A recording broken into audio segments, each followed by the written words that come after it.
আল্লাহ রাব্বুল আলামিন এরপরে বলেন ওয়ালা ইয়াজনুন, আমার বান্দা যারা অন্যায় হত্যার সাথে তারা জড়িত হয় না, এমনকি তারা জিনা ব্যভিচারে লিপ্ত হয় না।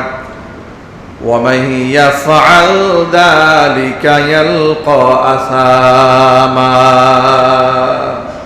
কোন ব্যক্তি যদি এই কাজগুলো করে ফেলে, মান ইয়াফআল যালিকা ইয়ালকা আসামা, যদি কেউ অন্যায় হত্যা করে, কেউ যদি জিনা ব্যভিচার করে, ইয়ালকা আসামা, সে কঠিন শাস্তি করে, কঠিন অন্যায় করে, আর এর জন্য তাকে চরম শাস্তি ভোগ করতে হবে। কি শাস্তি? আল্লাহ বলছেন ইউদাফ লাহুল আযাবু ইয়াওমাল কিয়ামাতি ওয়া ইয়াখলুদ ফীহি মুহানা, জাহান্নামের ভেতরে তাদেরকে শাস্তি প্রদান করা হবে কিয়ামতের দিন দ্বিগুণ। ওয়া ইয়াখলুদ ফীহি মুহানা, তারা সেখানে চিরকাল থাকবে লাঞ্ছিত অপমানিত হয়ে। কোন ব্যক্তি যদি অন্যায় হত্যার সাথে জড়িয়ে যায় তাহলে চিরকাল তাকে জাহান্নামের আগুনে পড়তে হবে, অপমানিত হয়ে লাঞ্ছিত হয়ে। তবে এই সমস্ত বক্তব্য শোনার পরে কোন হত্যাকারী, কোন খুনি তার মনের মধ্যে যদি অনুশোচনা জাগ্রত হয়, কোরআনে মাজিদ সে পন্থা বর্ণনা করে দিয়েছেন ইল্লা মান তাবা ওয়া আমানা ওয়া আমিলা আমালান সালিহা فَأُولَئِكَ يُبَدِّلُ اللَّهُ سَيِّئَاتِهِمْ حَسَنَاتٍ وَكَانَ اللَّهُ غَفُورًا رَحِيمًا।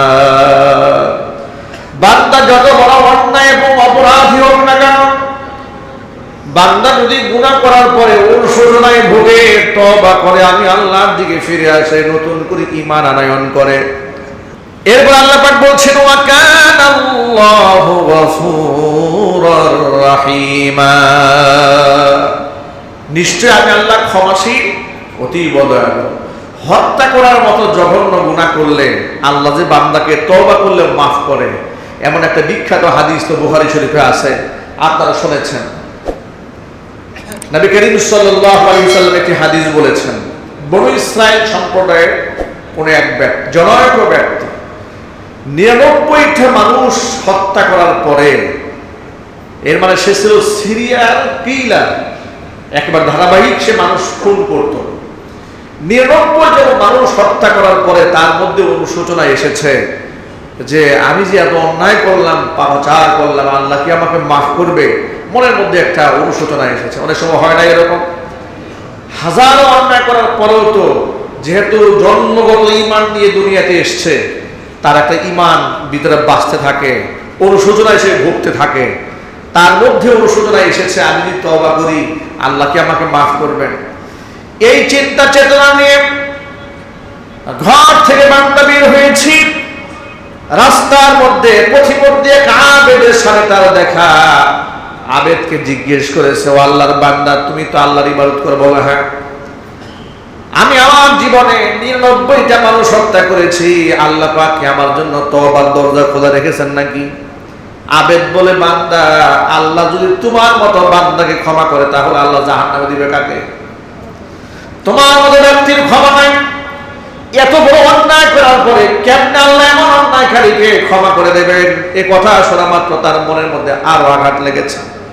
সে তাকে বলে ফেলল, আল্লাহ যেহেতু আমাকে ক্ষমা করবেন না, তুমি যেহেতু আমার মনের মধ্যে আঘাত দিয়ে ফেলেছো, যেহেতু আমাকে জাহান্নামে পুড়তেই হবে, তোমার বেঁচে থেকেও কোনো লাভ নাই। ওরও মেরে ফেলছে। কেন? ও যে বলেছে তুমি জাহান্নামে যাইবা, এই কথা বলে তোর মেজাজ খারাপ হয়ে গেছে।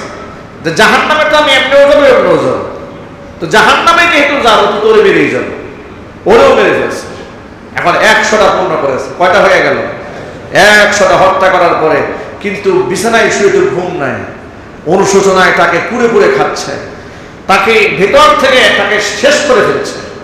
তার অপরাধ প্রবণতা তার মধ্যে জাগ্রত হয়েছে, সে অন্যায় করেছে, কিন্তু অনুশোচনা যখন জাগ্রত হয়েছে, এখন না তার বিগত কথা মনে পড়ে অস্থির হয়ে যাচ্ছে প্রতিনিয়ত। আবার সে ঘর থেকে বের হয়ে গেছে। ঘর থেকে বের হয়ে যাওয়ার পরে জনৈক আলেমের সাথে সাথে শরণাপন্ন হয়ে বলছে, আল্লাহর বান্দা, আমি আমার জীবনে 100 মানুষ হত্যা করেছি, আল্লাহকে আমাকে ক্ষমা করবেন নাকি? তিনি বললেন, নিশ্চয় আল্লাহ পাক রহমান, আল্লাহ পাকের দয়া, আল্লাহ পাকের মাগফিরাত অনেক প্রশস্ত, তোমার এই পাহাড় পর্বতের চাইতেও বেশি, সুতরাং নিশ্চয় আল্লাহ পাক তোমাকে ক্ষমা করে দিবেন।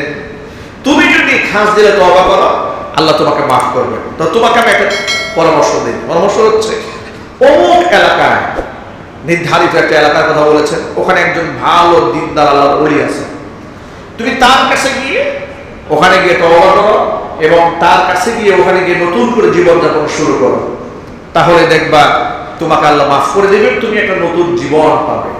ব্যক্তি গুনাহ থেকে পরিত্রাণ পাওয়ার আশায় তওবা করার নিয়তে অনুশোচনায় ভুগে ঘর থেকে বের হয়ে ওই বাড়ির উদ্দেশ্যে রওনা হয়েছে, আল্লাহর ওলির বাড়ি থেকে। ঠিক আল্লাহ পাক কার মৃত্যু কখন রেখেছেন এটা তো আল্লাহ ছাড়া কেউ জানে না। আর এটা এমনই নির্ধারণ, ফাইদা জাআ আজালুহুম লা ইস্তাখিরুনা সাআতাও ওয়া লা ইস্তাকদিমুন। আল্লাহর ওলির বাড়িতে যাওয়ার পথে প্রতিমধ্যে মালাকুল মাউত এসে পড়েছে জান কবজ করার জন্য। এখন জান কবজ করার পরে ইমানদার বান্দার রূহের এক অবস্থা হয়, আবার গুনাহগার বান্দার রূহের আরেকটা অবস্থা হয়। ইমানদার বান্দা যারা, তাদের জন্য আসমানের রহমতের ফেরেশতারা অপেক্ষায় থাকে কখন এই রূহটাকে তারা গ্রহণ করবে। তাদের জন্য আসমানের দরজাগুলো খুলে দেওয়া হয়, সুবহানাল্লাহ। পক্ষান্তরে যারা বেঈমান হয়, কাফের হয়, তাদের রূহগুলোকে এভাবে গ্রহণ করা হয় না। সেটা প্রথম আসমানের দরজা খোলা হয় না, ওখান থেকে ছুঁড়ে মারা হয় তার আত্মাকে। তখন সে আত্মা এমন নিকৃষ্টভাবে সিজ্জিনের দিকে চলতে থাকে, মারাত্মকভাবে অপমানিত হয়ে লাঞ্ছিত হয়ে সে সিজ্জিনে চলে যায়। এখন রহমতের ফেরেশতারা আসছে এই মৃত ব্যক্তির রূহ নিয়ে যাওয়ার জন্য। পক্ষান্তরে আবার গজবের ফেরেশতা যারা, শাস্তির ফেরেশতা, তারাও আসছে। জাহান্নামের ফেরেশতা যারা, তারাও আসছে এই রূহ নেওয়ার জন্য। ফেরেশতাদের মধ্যে বাক বিতণ্ডা শুরু হয়ে গেছে। জান কবজ হয়ে যাওয়ার পরে ফেরেশতাদের মধ্যে বাক বিতণ্ডা। রহমতের ফেরেশতারা বলেন,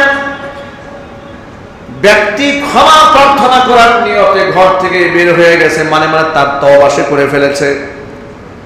তওবা করে ফেলেছে মানে এই আত্মা যারা জাহান্নামের ফেরেশতারা তারা পাওয়ার উপযুক্ত নয়, এটা আমরা গ্রহণ করব। জাহান্নামের দায়িত্ব দেবে ফেরেশতারা বলে না, সে 100টা খুন করেছে, এখনো পর্যন্ত সে তওবা করে কমপ্লিট করতে পারে নাই, আমরা এই রূহ গ্রহণ করব। ফেরেশতাদের মধ্যে যখন বাক বিতণ্ডা শুরু হয়েছে, আযাবের ফেরেশতা রহমতের ফেরেশতাদের মাঝে, এমন সময় আল্লাহ রাব্বুল আলামিন জিবরাইল আলাইহিস সালাতু ওয়াস সালামকে সমাধান করার জন্য মাঝখানে পাঠিয়ে দিয়েছেন। জোরে বলুন সুবহানাল্লাহ। জিবরাইল আলাইহিস সালাতু ওয়াস সালামকে সমাধান করার জন্য পাঠিয়ে দিলেন, যাও ফয়সালা করে আসো। কিভাবে ফয়সালা করব, কি ফয়সালা করব? আল্লাহ পাক বলেন, জায়গা মাপ দাও। রহমতের ফেরেশতাদেরকে বলো তারা যেন জায়গা মাপ দেয়, আবার আযাবের ফেরেশতারা আছে তারাও যেন জায়গা মাপ দেয়। তওবা করার জন্য আল্লাহর ওলির বাড়ির দিকে যদি পথ সে বেশি গিয়ে থাকে, তাহলে প্রমাণ হয়ে যাবে তার তওবা মঞ্জুর। রাস্তা যদি কম হয়ে থাকে, বোঝা গেল তওবা এখন মঞ্জুর হয় নাই, ফেরেশতারা জোরে মাপ দিয়েছে। হাদিস শরীফের মধ্যে এসেছে, নবী করিম সাল্লাল্লাহু আলাইহি ওয়াসাল্লাম বলেছেন, আল্লাহর ওলির দিকে তার পথটা অনেক লম্বা ছিল, বেশি দূর সে যেতে পারে নাই। রব্বুল আলামিন বান্দাকে ক্ষমা করার জন্য তো ওসিলা তালাশ করেন। ও যে খাস দিলে তওবার জন্য ঘর থেকে বের হয়ে গেছেন, এই খবর আল্লাহর কাছে আছে না নাই? আরো যদি বলুন, আল্লাহ পাক সেই প্রশস্ত জমিনকে সংকীর্ণ করে দিয়ে আল্লাহর ওলির দিকে যে রাস্তা সেটাকে শর্ট করে দিয়েছেন। প্রমাণিত হয়ে গেল তার তওবা মঞ্জুর হয়েছে, আল্লাহ পাক বান্দাকে মাফ করে দিয়েছেন। আল্লাহু আকবার বলেন। আমি এই আয়াতের সাথে শুধু বোঝাতে চেয়েছি, আল্লাহ বললেন কোন ব্যক্তি যদি হত্যার মতো জঘন্য গুনাহ করে, তার শাস্তি তো জাহান্নামের চিরদিন থাকতে হবে। তবে কোন ব্যক্তি যদি এমন ভাবে খাস দিয়ে তওবা করতে পারে, ইল্লা মান তাবা ওয়া আমানা, নতুন করে ঈমান আনয়ন করে, ওয়া আমিলা আমালান সালিহা, ভালো কাজ করে দুনিয়া থেকে বিদায় হতে পারে, ফাউলাইকা ইউবাদদিলুল্লাহু সাইয়্যাতিহিম হাসানাত, আমি তার জীবনের সমস্ত খারাপ কাজগুলোকে ভালো আমল দিয়ে বদলাই দেব। সুতরাং আমাদের জীবনে কত অন্যায় আমরা করেছি, কত গুনাহ আমরা করেছি, আমরা তওবাকে পেছাবো না, এটা ভুল। তওবাকে পিছায় দেওয়া কি ভুল? কোনদিন তওবাকে পেছাবো না, বলি ইনশাআল্লাহ। অন্যায় হয়ে গেলে একেবারে সাথে সাথে আল্লাহর কাছে একেবারেই কাকুতি মিনতি করে দিল থেকে অনুশোচনায় ভুগবো, তওবা করব, আর মনে মনে সিদ্ধান্ত গ্রহণ করব জীবনে এমন পাপ আর কোনোদিন করবো না। আমরা বলি ইনশাআল্লাহ।